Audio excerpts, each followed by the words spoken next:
Hello everyone and welcome back to our channel. We are Millennial Mom. If you don't know who is who, I'm Millennial. This is Mom.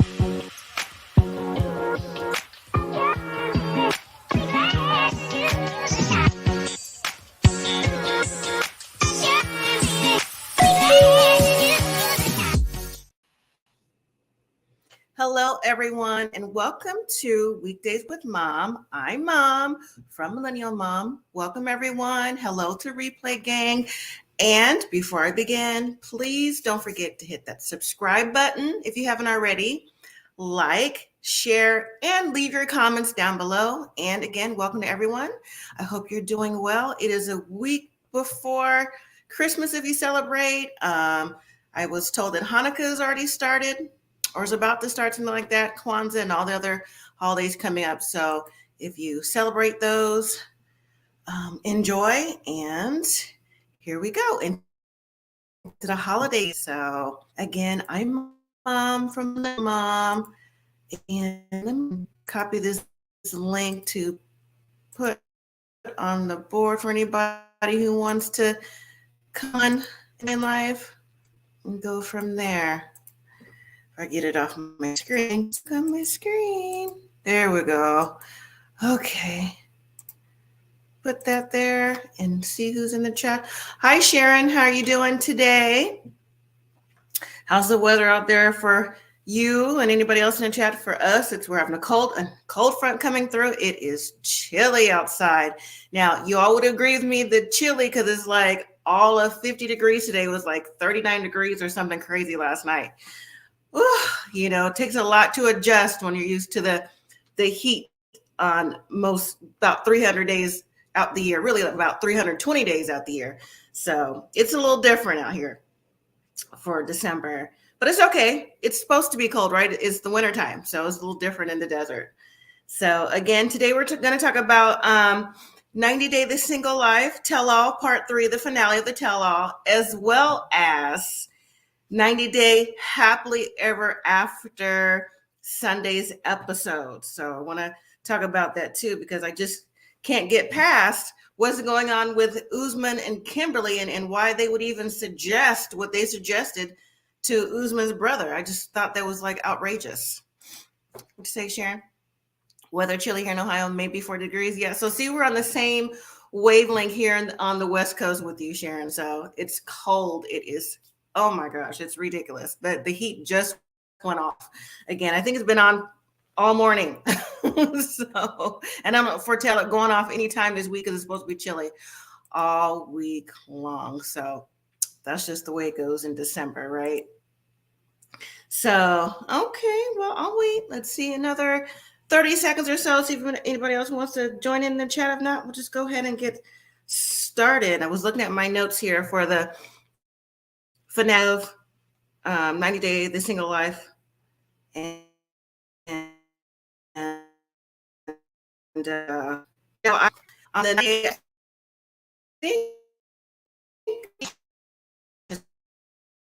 like the couples are there to be rotated when they're single. Aren't they just cringeworthy, or is it just me? Because I mean, watching Ed, to be honest, transparency, is always cringeworthy for me. To watch Colt talk to his mom that way, just their scenes in general. You know, Colt really is, in my opinion, get a life. And then Caesar is cringy. Tanya is just a free spirit. Natalie is just doing whatever she wants to do too. So, you know, Veronica, I don't know. I don't dislike Veronica, but, you know, her and Tim, I don't know. Maybe, I don't know. There's something, it seems like is going on there. So I'm not sure. What you say? That was a weird one to adopt his brother's child. I know, right? We'll get into that. Hi, Universal. How are you? Yes to the cold. Yes, it's very cold. So, all right, you guys. So we'll go ahead and get started. If anybody else wants to join in the chat, they can. Hi, Dolores. How are you doing today? And everyone else on the replay, and those of you who are watching and can't comment. So we'll go ahead and get started. Let me type this in first. Watching and joining. Please don't forget to hit that like button and subscribe, everyone, and share the video if you can. Would you say Natalie needs an exorcism? There's so much wrong, in my opinion, with Natalie. It's, man. But anyways, let's get started. So it picks back up with Colt talking to Debbie. Now see, the arguments they were having when Debbie said to Colt, like, your father would be upset with you, with the things he was doing. I know we discussed it last week though, but do we think that Debbie was wrong for saying that now that we saw exactly what transpired? Because honestly, what man or a father figure would want their son or daughter to talk to their mom that way? I mean, that's the part that I'm struggling with that conversation. Colt, to me, and yes, Universal, I read your comments as Deb needs to mind her own business. I mean, I don't know. It's just the dynamic of that, because see, Colt got into the fact that, he's carrying, I think Colt has a lot of unresolved grief. I really think this is what it boils down to with Colt and Debbie. Unresolved grief from when the dad passed away, or even how Colt grew up, because Colt is in a lot of resentment mode by the thing he's saying. This is what I'm getting from it. You all let me know. Let me know if you think it's the same thing. Because Colt is saying how, he never learned how to drive until he got to be an adult. He was homeschooled, and like he was blaming his mother. I don't see the problem with being homeschooled, except like maybe he felt like he should have been in school with the regular children going to public or private school. But it's like, what was the home dynamic of that relationship? So I really, truly think by hearing all that, he has unresolved grief. I think Debbie does too. And lots of resentment to his mom about how he was growing up. I mean, it sounded like in a way that they were kind of like maybe like nomadic, kind of like the way that Sinjin is living his life, like carefree, like van life, the way Sinjin described it later on. That's kind of what it seemed like it was coming across from Clint, because I just don't understand why you would blame your mom for that. Like, how is that her fault that you have unresolved issues from not learning to drive till later? A lot of people don't learn to drive till later. Colt is pushing 40 years old. And that's the best that he could come up with, the way as to the reason why he's treating his mom. He needs to come, in my opinion, he needs to come better with that. You need to come with something that's current events, that is the reason why that relationship is broken the way it is. I just didn't like this. I can never even imagine talking to my parents like that. But then again, it does go to how maybe you grew up. But even, when you do grow up to become an adult, there's a dynamic. There's a line, I don't know, you don't cross. But then Colt did say that, he felt like his mom was more as a friend. And some people do have that style of parenting, being their child's friend when they're younger versus growing into the role as a friend as an adult, when they don't necessarily need you to be the parental role to like guide you like that. So there's something else really going on there. I think so. So I don't know. So Universal, when it comes to this comment here, Deb needs to mind her business. When it comes to Colt, do you mean when it comes to Colt? Like I said, there's unresolved grief on both sides. So I don't know. I'm 50-50 with you on that one. So just by the things that also they said. Oh, with Tanya. Okay. Oh, but Debbie was in everybody's business. I could see Debbie Debbie is a busybody. That's exactly how she comes across, a busybody. But what do you all think about that relationship? Do you think that he's still carrying that resentment from growing up the way he did and his dad dying and things like that? Like, do y'all think that's what the issue is, that they can navigate that process through now, and they just kind of have a serious codependency on each other? So do y'all think that? Let me read some comments. Universal, you say maybe she manipulated him and messed with his mental when it came to him trying to be independent.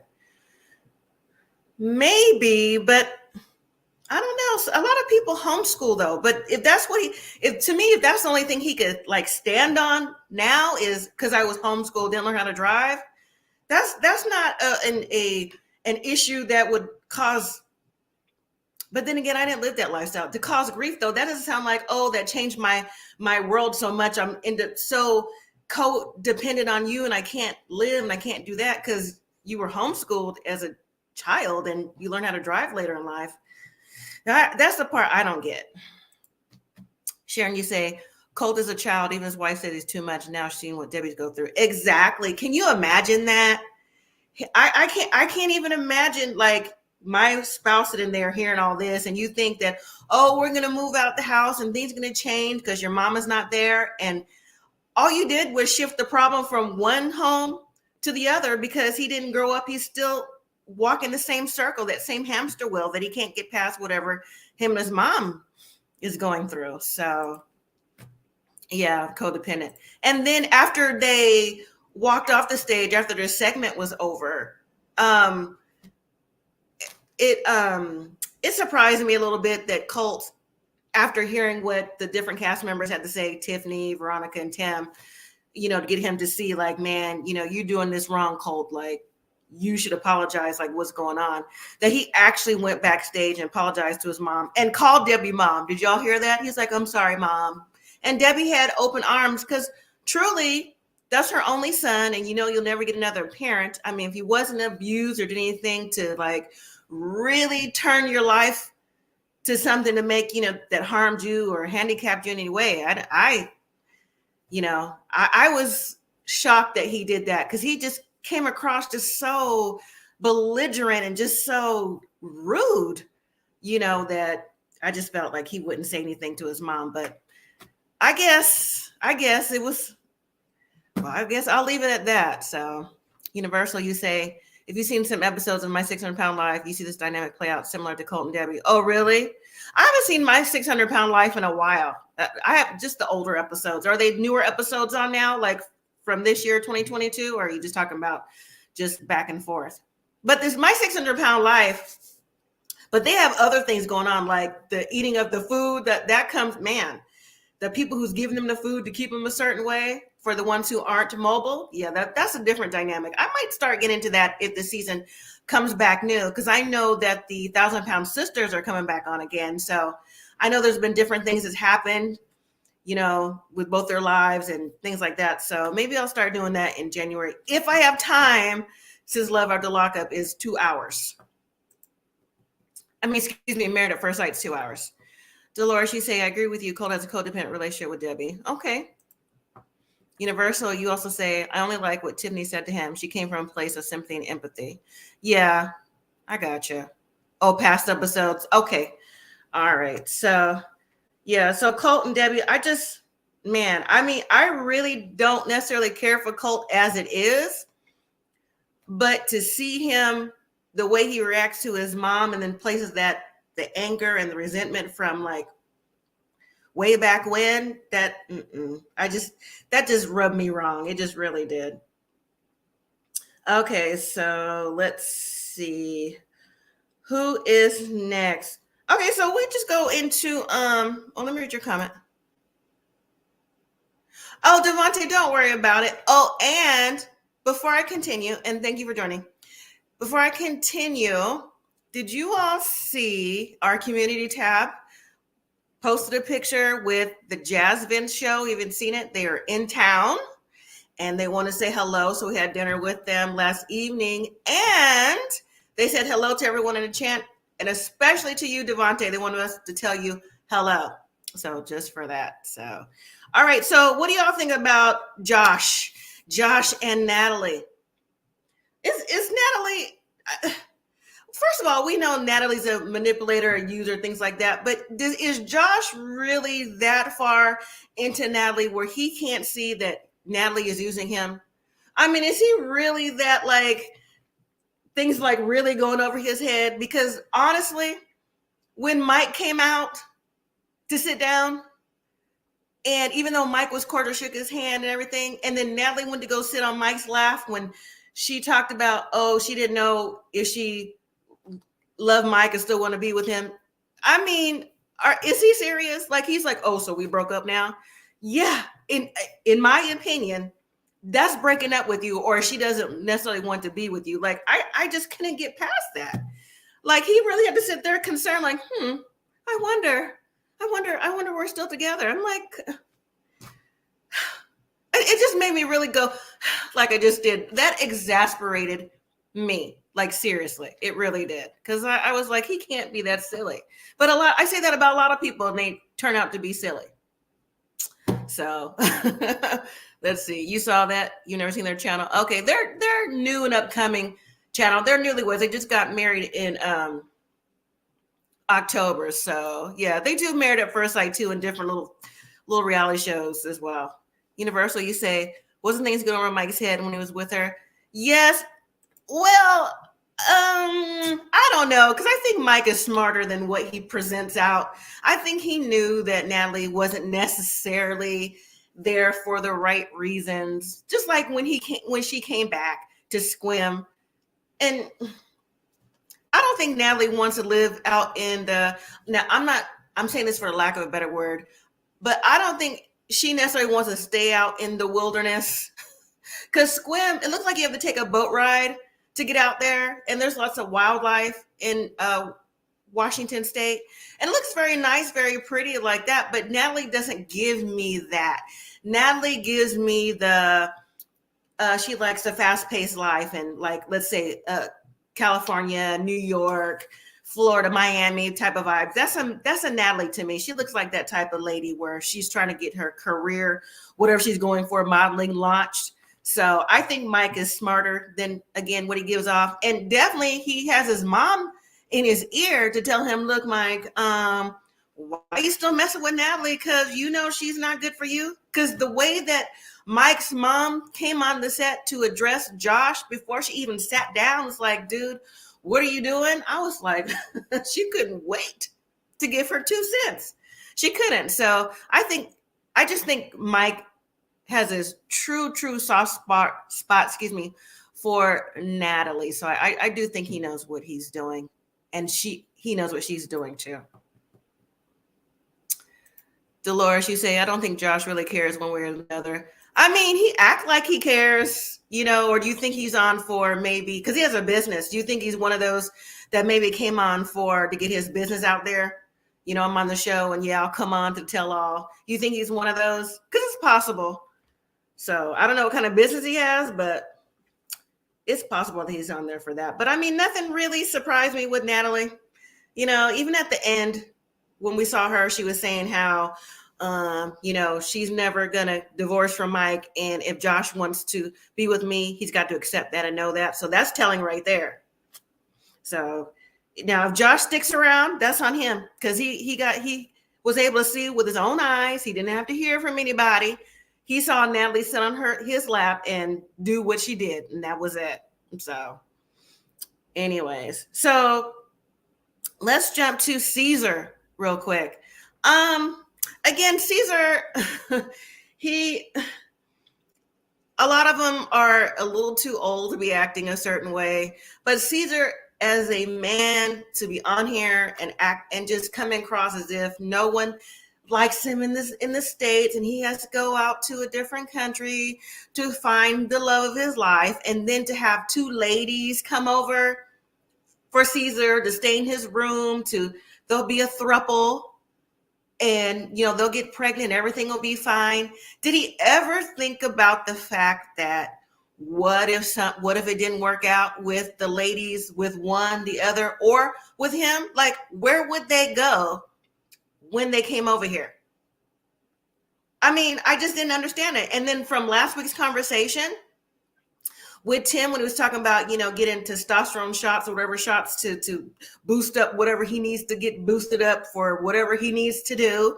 Caesar, just what he needs is self-esteem. But again, I'm full of opinions.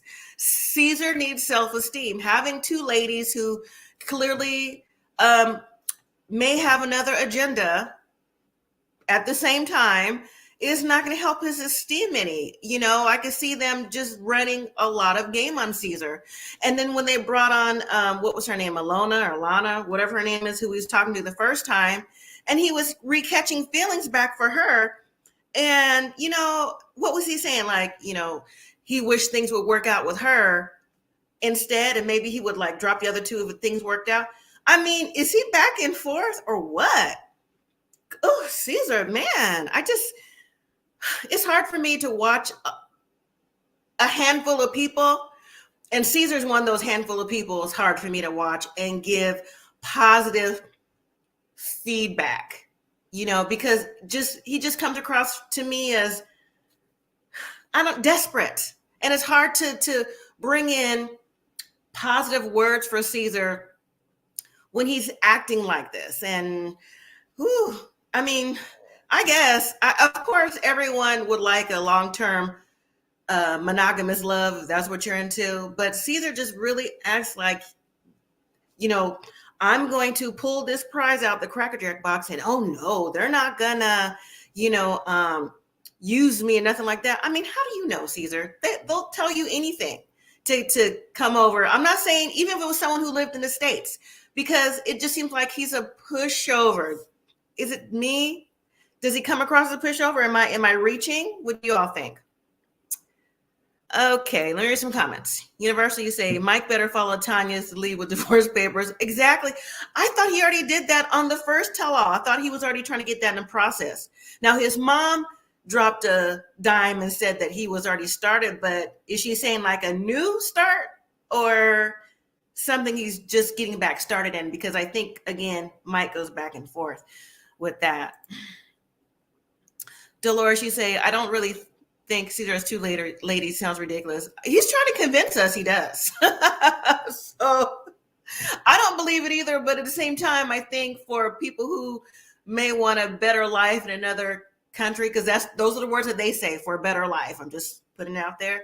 I can see it's a possibility that's the reason why. And he just sounds ridiculous just in general, in my opinion. Like I said, it's hard for me to give Caesar props because he doesn't give himself any, honestly. I don't know.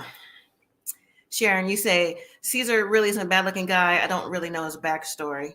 I know that when he was on the show, the very, very first time when he went to Ukraine, it wasn't necessarily a catfish, but she wasn't into Caesar the way was into her. I was told that he had a adult child. He lives in a home. He rides a bike. Not a home, like a one-bedroom apartment. Rides a bicycle to work, works at a nail shop. That's basically what the gist we got from Caesar. There's not too much of a backstory from him, except that even out of his own mouth that he likes women from the country Ukraine for relationships. So that's truly the only thing we know about Caesar. And no, he's not bad looking. It's just his self-esteem is like super low. Universal, you say, yes, he's back and forth, as Lona called him. Yes. Dolores, you say, I'm hoping Caesar finds somebody. He seems so desperate. And yes, exactly. Everyone deserves somebody that's going to treat you right. And, long-term relationship, monogamous, things like that. But Caesar, he needs to get it together. And I don't know if he has an adult son or daughter, but he does have an adult child. Anybody else? We were never introduced with Caesar, so I don't know. Maybe he doesn't talk to anybody really. And then let's move on to Tim and Vanessa. Do you all think that Tim and Veronica, do you all think that Tim and Veronica have a thing for each other, like deep down? I mean, I know I read a week or two ago that they had a marriage pact or something. By the time it was 40, and then Veronica said Tim moved it to 50. But I think there's still something there. Even though they say no, they don't, haven't done anything.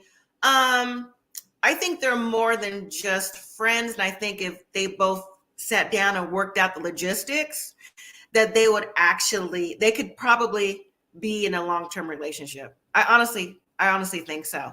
And before I get into them even more, what was the point of Jesse being on the show? Like, seriously, what was the point of Jesse being on the show? Like, I know he was on The Single Life when I didn't watch the season, last season?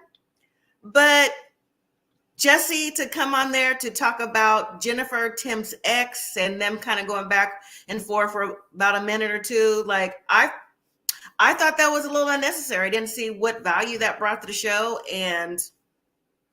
But I guess, so maybe that was a small teaser of maybe Jesse and Veronica being on the next season of The Single Life. Because otherwise, I don't see what the benefit was. What do you all think about the Jesse situation on there?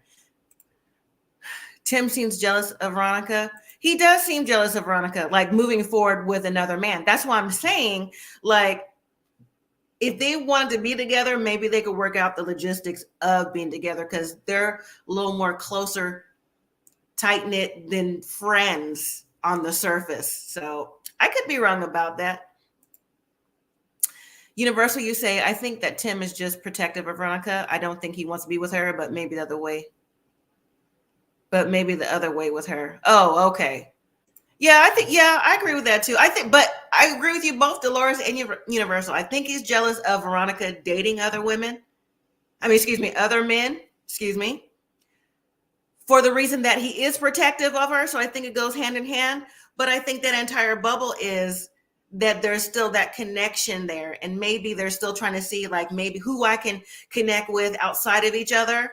And then if that doesn't work, then maybe we'll come together and be together as a married couple. Because why else would you do a marriage pact? Why else would you say that? Because I heard that from Veronica. Veronica said that out of her mouth. It's not something I read. She actually said it. So I don't know. And I think Veronica is a little bit more ready based on the show last night than Tim is for a longer term relationship. Now, speaking of Veronica, so the rumor is true. She is, at the time of taping, dating Jamal, Kim's son. Now, was anyone surprised at that? Or did you hear the rumor about it? And I wonder what Kim thought about that. Or did she like suggest Jamal reaching out to Veronica? I mean, who knows the dynamic? Do you think they all are in touch with each other, or I don't know, they network their businesses or whatever together? I don't know. But Jamal is probably about 10 years or so younger than Veronica. If he's 27, Veronica's like 35, 6, 7, somewhere in there. And so the way that Veronica was looking and talking to Jamal, she seemed very attracted to him and vice versa. And then when Tim and Jamal switched seats, that tension, you could see it in Tim's eyes, kind of looking at him like, what's she doing with him?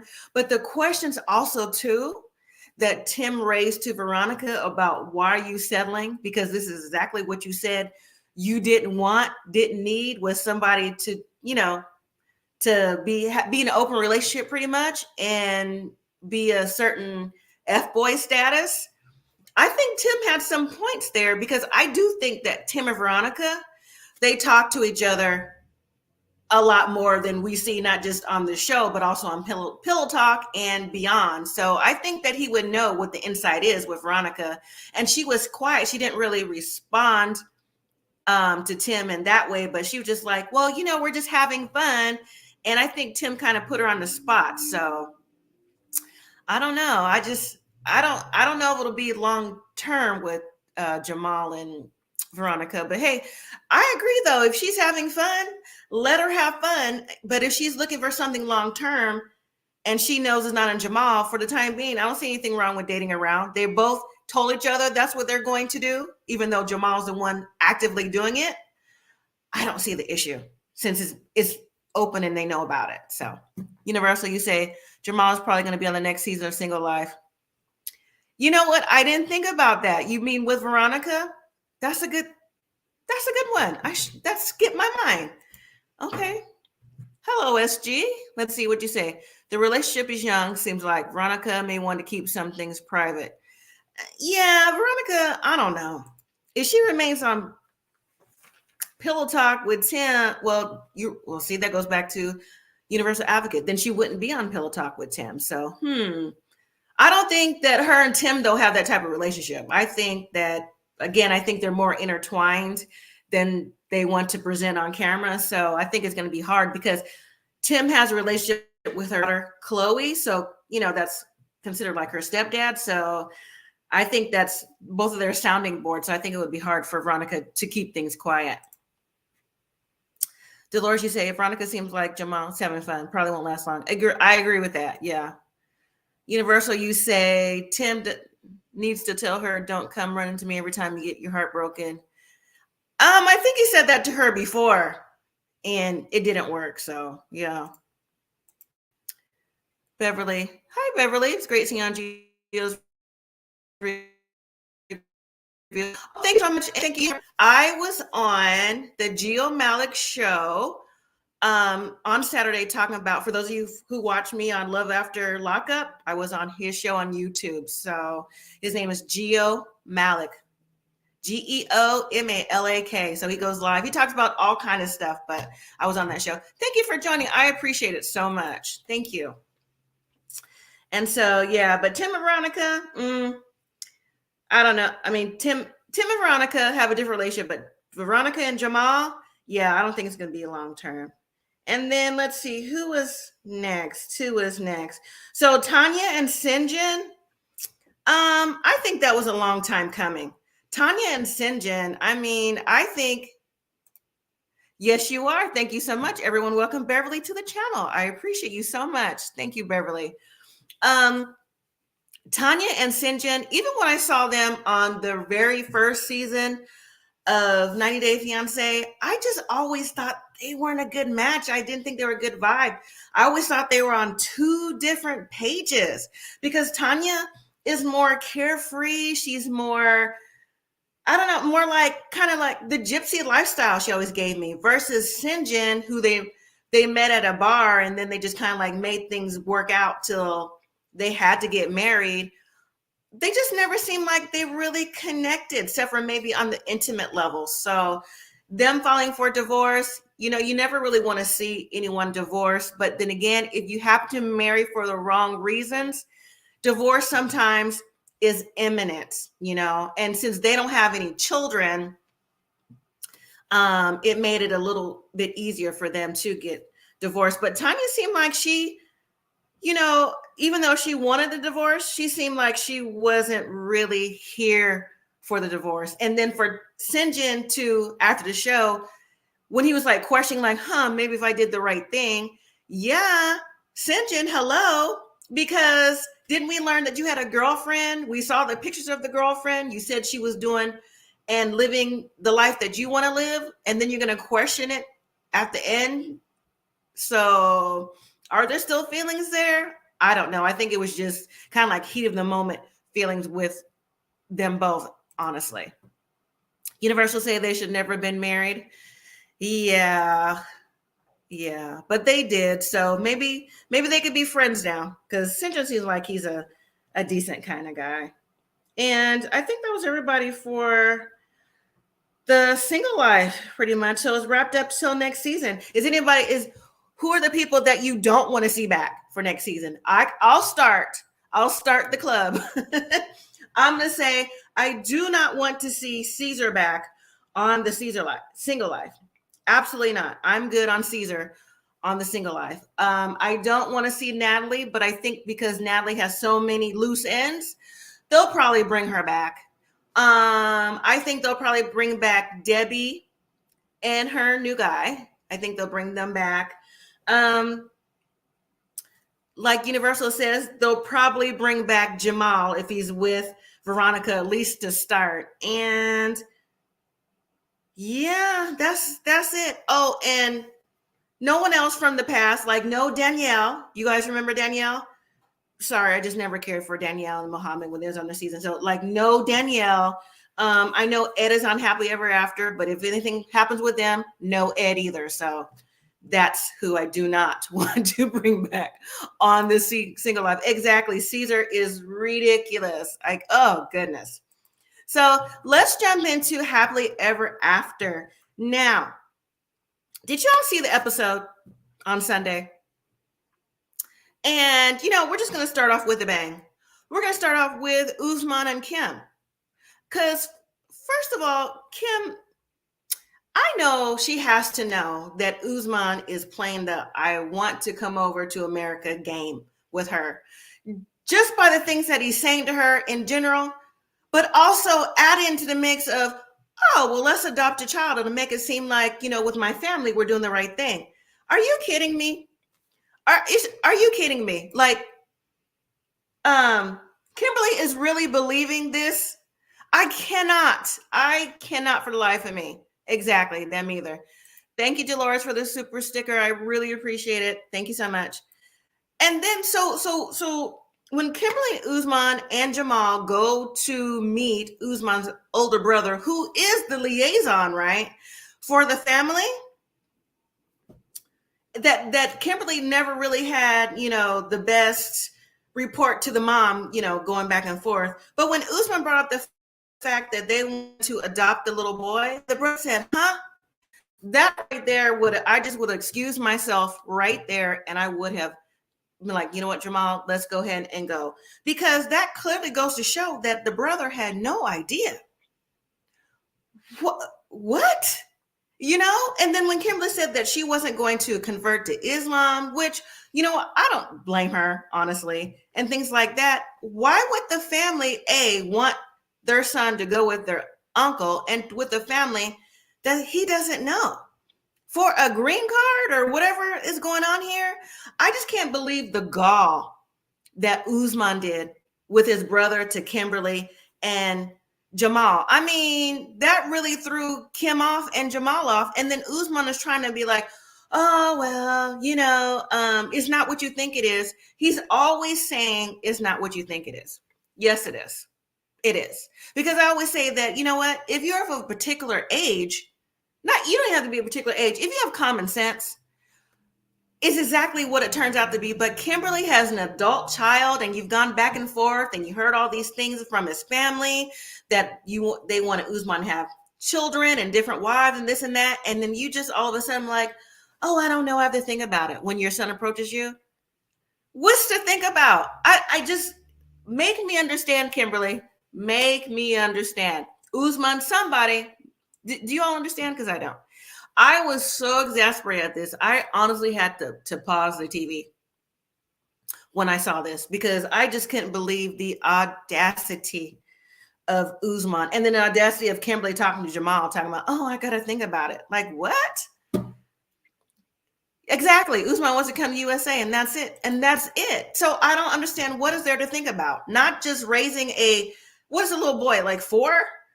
Oh my gosh, starting over, teaching him the new language, just teaching him. Oh my goodness. So that's not going to fly. And honestly, yeah, that relationship, it can't possibly continue and go on. It just can't. So anyways, let's jump to Angela and Michael. Angela, again, it's time to have her off the show. If it was the other way around with the aggression towards, if Michael was doing the aggression towards Angela, this would have been canceled a long time ago, their segments. Why is she so invested in Michael not having social media when she's on social media? She has another guy that she was FaceTiming Michael with.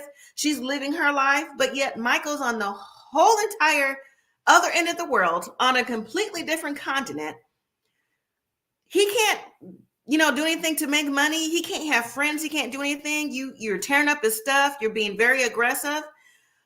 What? I don't get Angela. Why? This show, these producers think this makes good TV.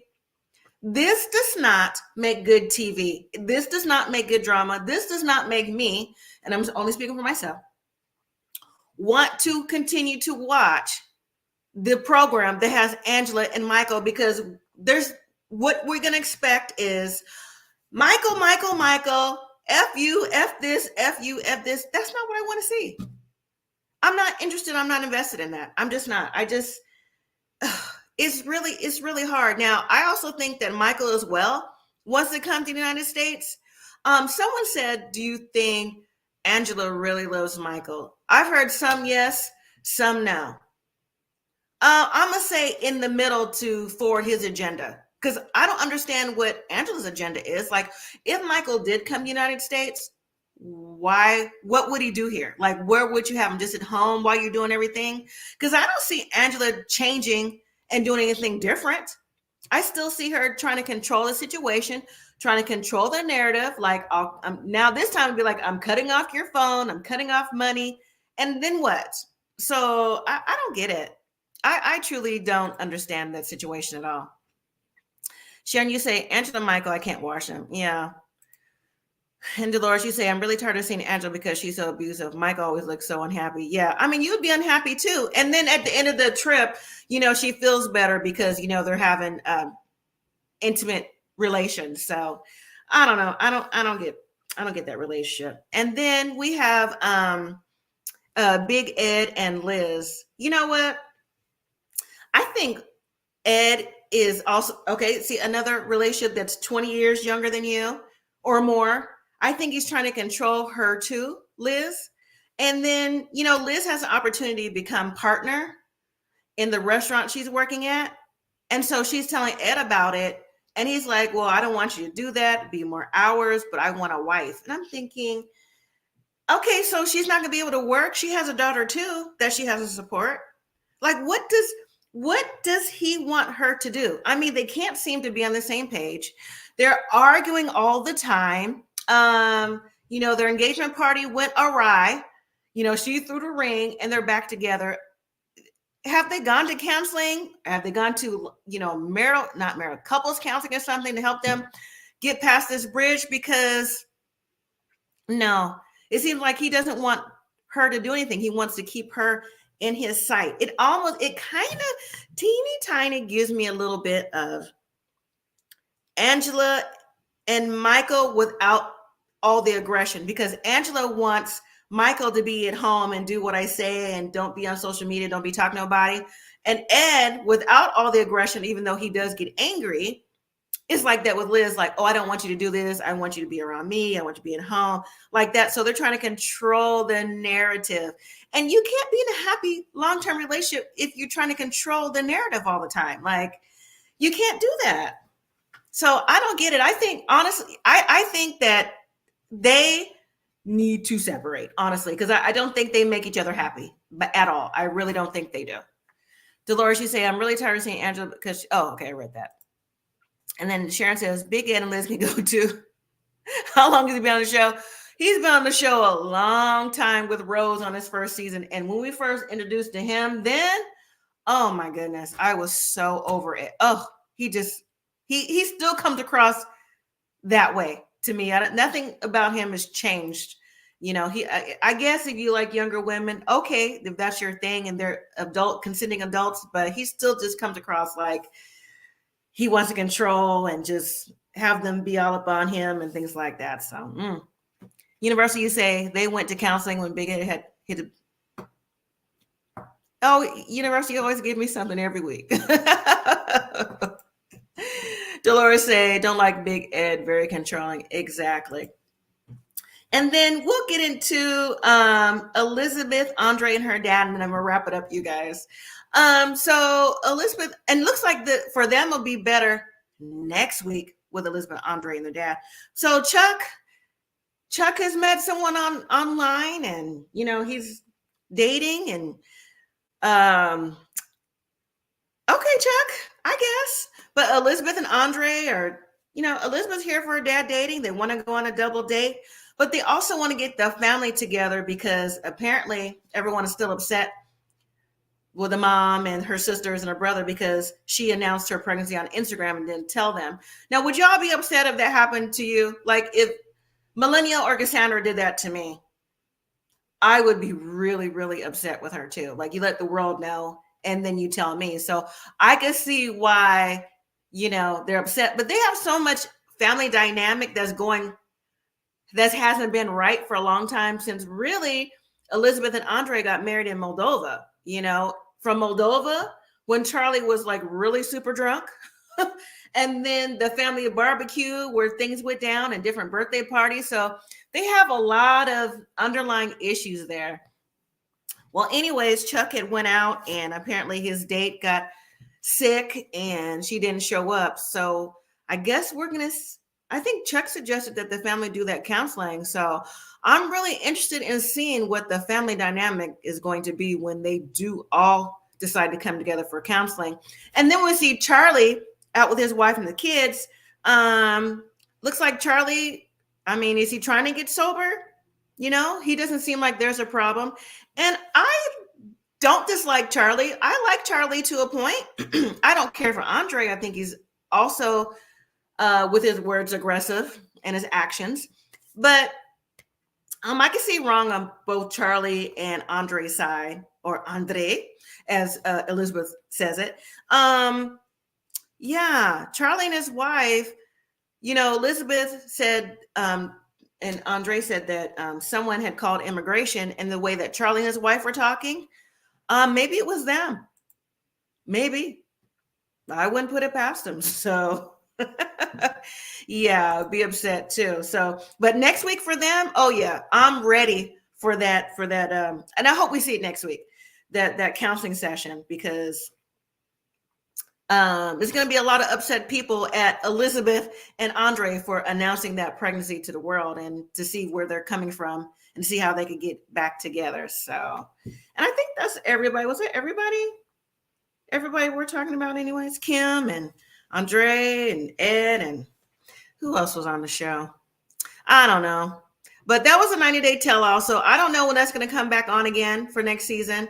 We'll see who's on there. If Caesar's on next season, I mean, I'll watch to give a review, but we'll see if his two ladies come over. Hopefully, I hate to say hopefully he's on the show, but I would like to know if they do come over, because to me that would be like a where is Caesar now kind of. And maybe we'll get, I don't know, some more updates for all the other people. And then go from there. And then Happily Ever After, we'll be back next week to talk about that too, to see what's going to go on. And then again, don't forget, I have Love Without Borders that comes on Bravo on Wednesdays at 5 p.m. 8 p.m. Central Eastern time. And then Love After Lockup, new season starts Friday. And then Married at First Sight starts January the 4th. So I'll get into all that too. So, all right, everyone. So we're going to be rolling into the Christmas week. You know what? I think I'm going to schedule a live where other people can join too, that don't necessarily join for Weekdays at Mom. Maybe on Sunday I'm thinking about doing a live to get more people in, and we can just talk about just different things, all the different shows. This one, Love Without Borders, Love Without Lockup, and everything else like that. So yeah, I think I'll schedule that. So look out for that one, you all. Oh, let me read your comment. I agree. Tanya and Sinjin were not a good match from the beginning. Yes. Yeah, they never were. So thank you, Dolores, so much. So, all right, you guys, well, look out for the live this Sunday. I'll try to do it like early afternoonish. So, if you have something to do in the evening time, you have enough time to do that and join in as well. And I appreciate everyone watching me. And thank you, Beverly, for joining as well and becoming a new subscriber. And again, everyone, it's Geo Malik, Geomalak. So check him out as well. All right, everyone. So until next time, watch out for the other videos that I just mentioned coming out this week and the upcoming live. And take care. Until next time, everyone, live simply, be grateful.